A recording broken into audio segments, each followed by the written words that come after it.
Oke teman-teman, kita akan unboxing sebuah charger untuk HP Samsung kita, karena HP sekarang pembelian baru itu tidak ada kepala chargernya dalam paket. Jadi kita memutuskan untuk beli produk charger Ugreen teman-teman.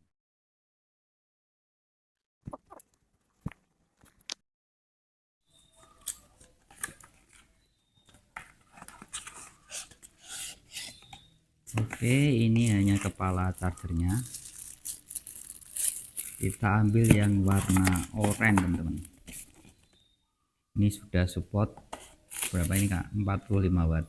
Nah, seperti ini sesuai dengan kemampuan HP Samsung A37, bisa fast charging 45 watt.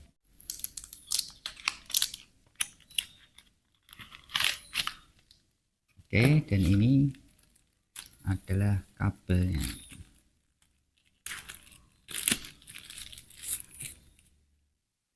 Sangat mewah sekali ya teman-teman untuk kabelnya. Sangat tebal sekali seperti ini.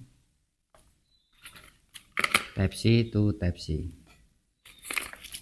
Ini bisa diklaim sampai 100 watt teman-teman. Oke, terima kasih.